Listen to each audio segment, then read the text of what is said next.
विपक्ष के लोग कह रहे हैं कि संविधान दिवस है आज, और विपक्ष के लोग कह रहे हैं कि आप लोग संविधान का इस्तेमाल करते हैं लेकिन मानते नहीं हैं। विपक्ष, जिसमें मुख्य तौर पर कांग्रेस दल भी शामिल है, कांग्रेस और उनके साथियों को संविधान पे कम से कम बोलने का कोई नैतिक अधिकार नहीं है। क्यों नहीं है, उसका कारण भी है। ये वही कांग्रेस है जिन्होंने सही मायनों में सन 75 में आपातकाल लगाकर संविधान की हत्या करने का काम किया।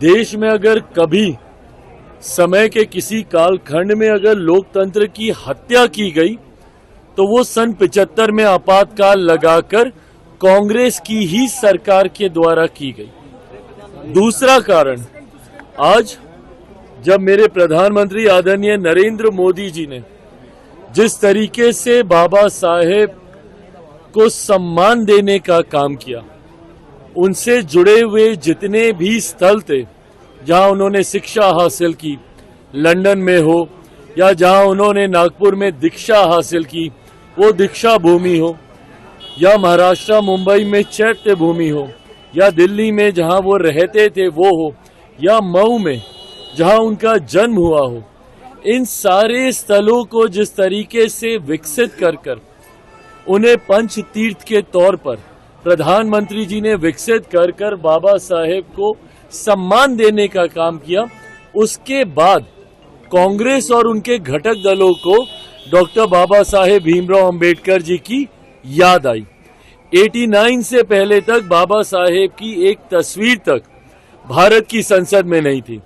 जिन्होंने संविधान बनाया, जिस संविधान की प्रतिलिपि आज की तारीख में कांग्रेस के नेता और उनके तमाम घटक दल के साथी हाथ में लेकर घूमने का काम करते हैं, उसी संविधान के निर्माता की एक तस्वीर तक भारत की संसद में नहीं थी, जबकि कांग्रेस के तमाम बड़े नेताओं की और उसमें से एक ही परिवार के 3-3 नेताओं की तस्वीरें भारत की संसद के सेंट्रल हॉल में लगी हुई थी।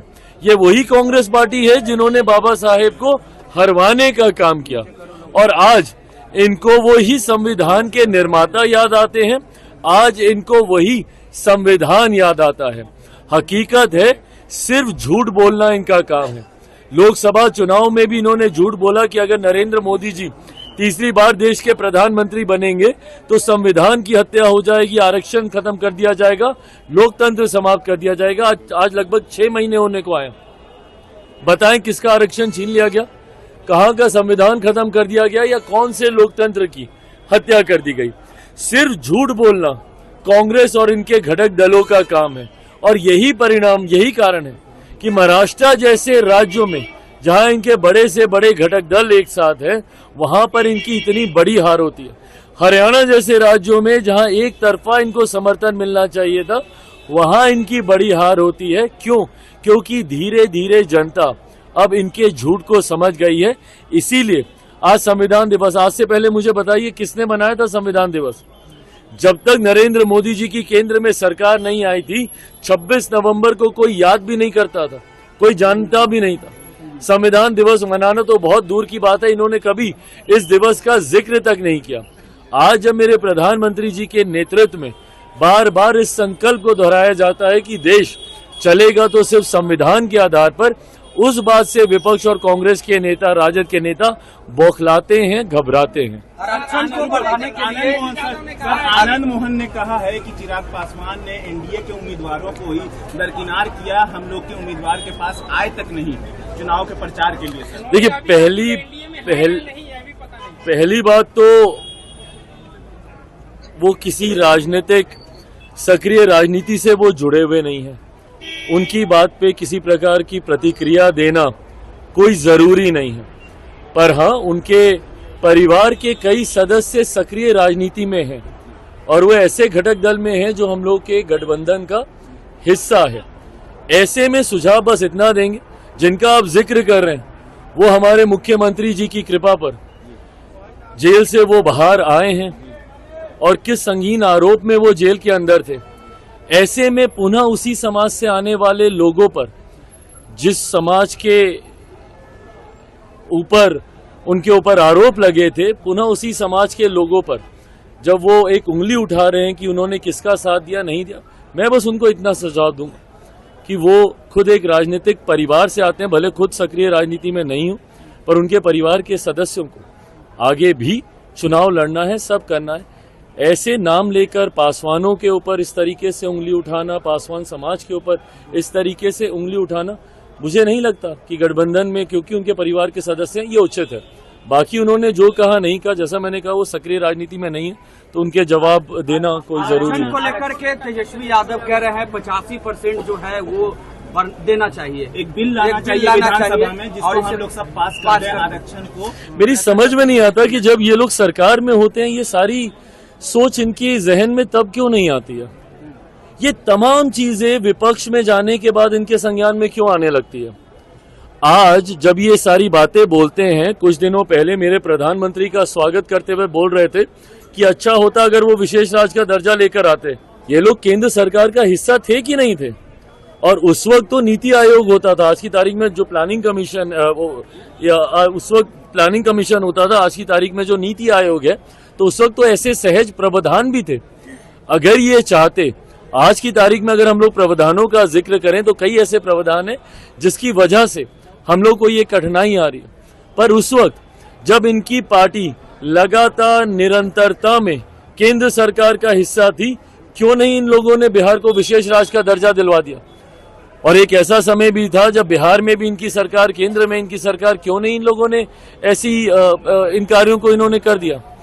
ये बातें कहने के लिए और जब अपना समय आता है करने के लिए कुछ और।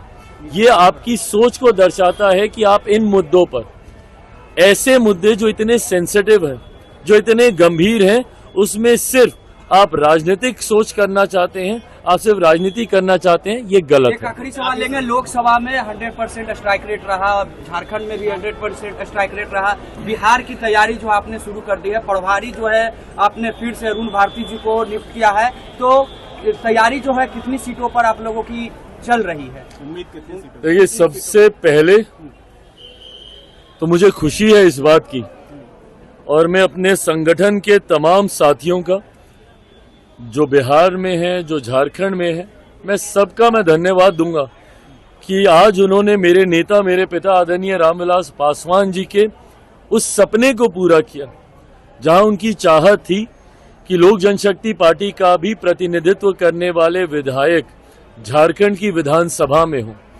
हम लोगों ने 2014 में भी एनडीए गठबंधन के तहत चुनाव लड़ा था, पर उस वक्त भी हम लोग को ये सफलता हासिल नहीं हुई थी। शिकारीपाड़ा की एक सीट पर उस वक्त हम लोगों ने चुनाव लड़ा था।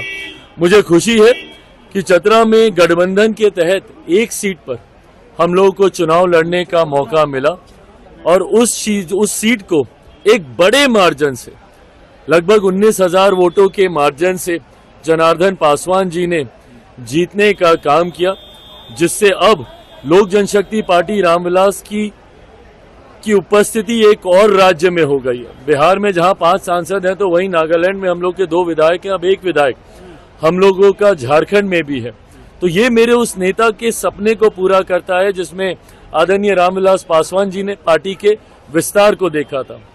उसी विनिंग टीम को प्रभार, जिस टीम के साथ झारखंड में इन लोगों ने कार्य किया था, और जिस सुनियोजित तरीके से, जितनी मेहनत के साथ उस टीम ने सफलता हासिल की, केंद्रीय नेतृत्व का, तमाम वरिष्ठ नेताओं की ये सोच थी कि उसी टीम को ये जिम्मेदारी बिहार विधानसभा चुनाव को मद्देनजर रखते हुए भी दी जानी चाहिए है, और ऐसे में उसी सोच के साथ ये जिम्मेदारी दी गई है।